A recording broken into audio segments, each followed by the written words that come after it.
This is CSF4203 Lab8 Syslog. Okay. So let's have a look at the lab topology. So here we have this configuration. We have router 1, we have 2 switches, we have also a Syslog server to keep logs, and we have NTP. NTP is here to provide us with the timing, because it's very important that we synchronize all our network devices to be using the same time by millisecond, microsecond. Okay. Okay, because the router switches, they are very fast. They have to be synchronized, fine-tuned. Okay. And these NTP servers, they are well known in the world. Okay. So this is our Syslog server.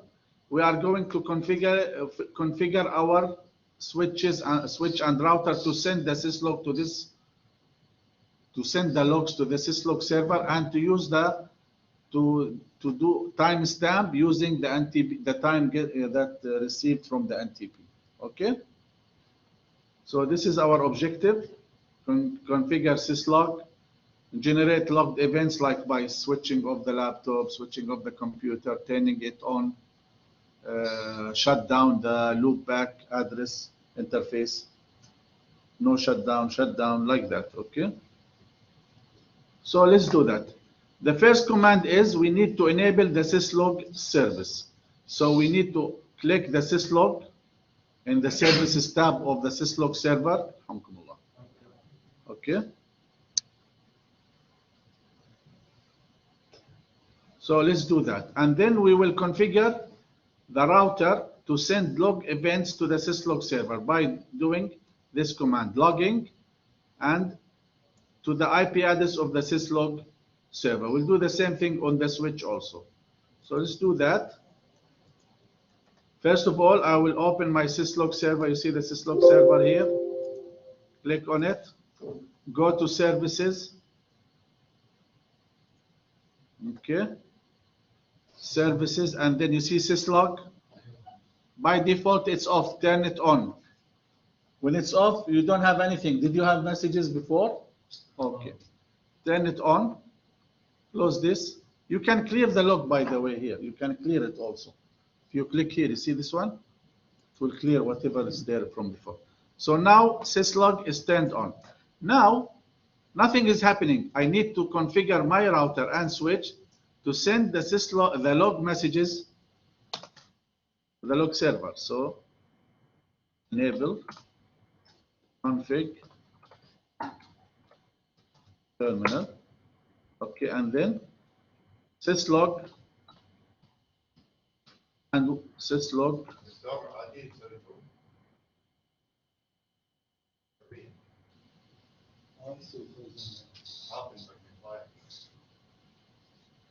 Okay, let me just continue this command. I don't know what you want to do. Yani.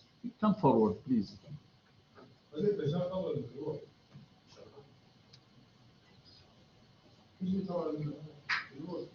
Switch off the light if you like. Switch off the light. Okay.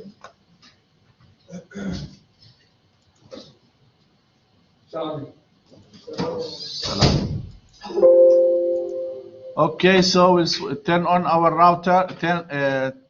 Click on the router, CLI, logging. Sorry, not Syslog. Logging, of course. Logging. The command is logging. And what is our log server IP address? 10.0.1.254. Okay, that's the command. We'll do the same thing on both switches. Switch 1, CLI, enable. Is it clear now? Last time we used the magnifier, but to be honest, it was not practical for me. It keeps shaking the, especially with the recording also, it will not be clear. Enable config T. Log it.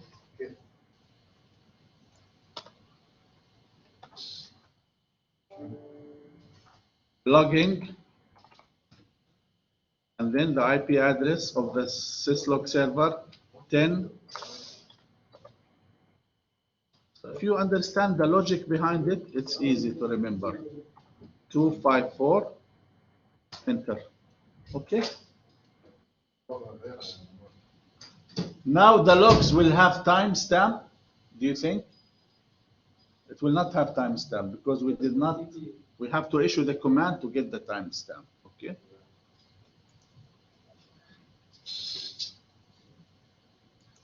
So let's continue.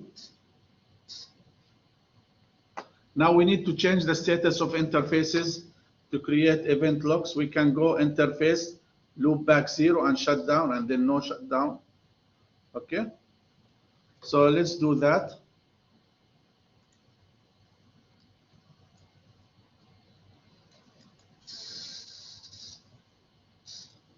Here. Go to the router.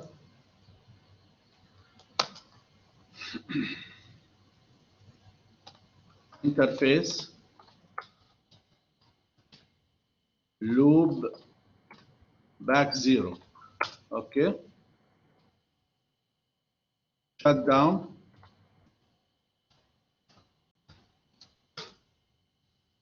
Why I did this? To generate some logs. Okay. So if I go now to the Syslog server, yeah, go to the, you see? Do you see the logs on the Syslog server here? Not yet, because we did not configure timestamp. Once we configure timestamp, the time will come. Now you can just see, event. Okay? Okay. See line protocol on interface loop back 0 change status up to down. Okay. So this is very good for troubleshooting. Let's clear this log. All right. Let's do another one on switch. Interface loop back. I think for the switch. Yeah, we cannot do that for the switch, of course. You see, have to use, yeah. Now we need to configure, the timestamp, okay? Timestamp on the switch and router. Of course, the loopback interface is only available on the router, not on the switch. Okay, so here let's go to the router 1, exit, and then we issue the command service timestamp log date time and millisecond. And also we do the same thing for switch 1. You can copy and paste, by the way, if it's the same command. It's easier, especially in the exam or in real life. We do that. You don't have every time to type the command. Sometimes you have 20 switches you are configuring. You can even copy it in Notepad. You know how to do that? Did I show you? Ah, yeah, okay. Yeah, we used to do that a lot. Copy it in Notepad, or you use your editor, and then you apply. Just change the attributes. Okay, we'll do this for switch 2.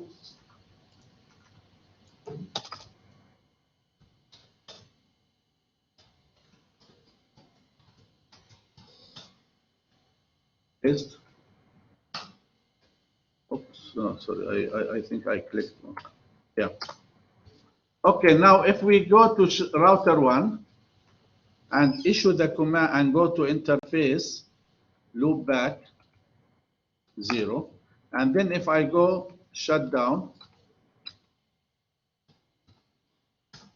okay, and no shutdown. Okay, now let's go to that Syslog server. You see, it is showing the time exactly. Okay, very good.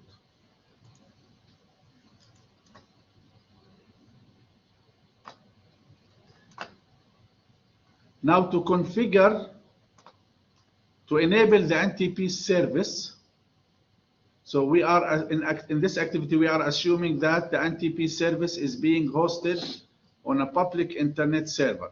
If the NTP server was private, authentication could also be used. So here you will open the services on the NTP server, and then you will turn the NTP service on and note the date and time that is displayed. And automatically set the clock on the router by taking the time from the NTP server by using this command. Okay? So this is how I sync the router to take the time from the NTP. And the NTP is atomic watch, atomic clock, very accurate. There are certain number of servers that are using this atomic clock, which is very accurate. Okay, very, very accurate.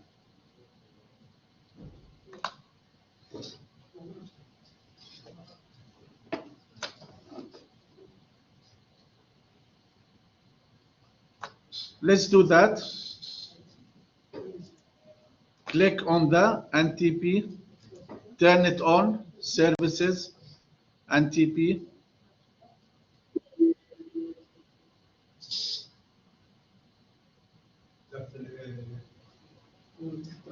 Yeah, here, you see it? Turn it on, that's it. All right, and we have our time, everything. Okay. All right, close. Now, we need to configure the router to sync the time or to get its timing from the NTP server. So exit. And this is the command, NTP server, and put the IP address of the NTP server. Okay? Enter. That's it.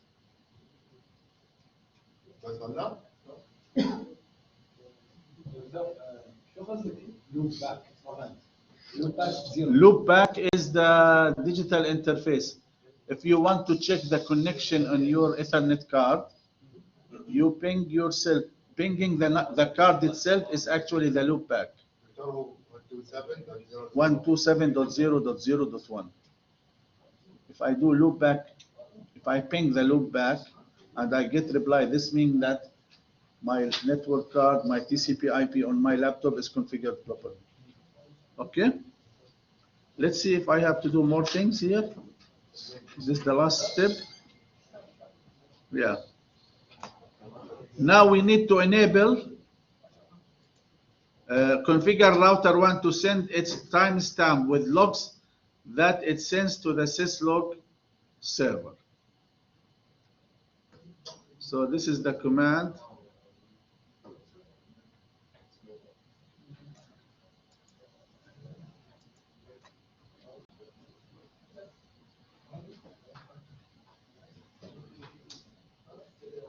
It's the same command that we put in the switches. Do you notice?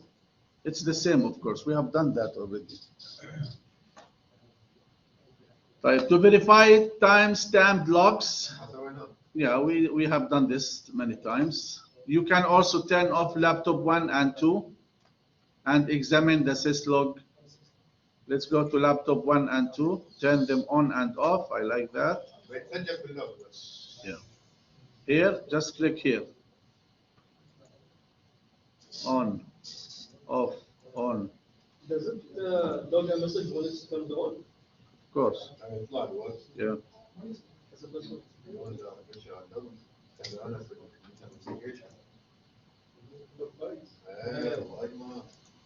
Here.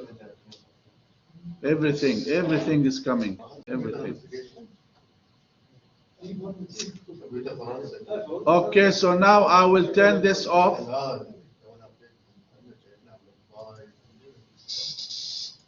So I'm gonna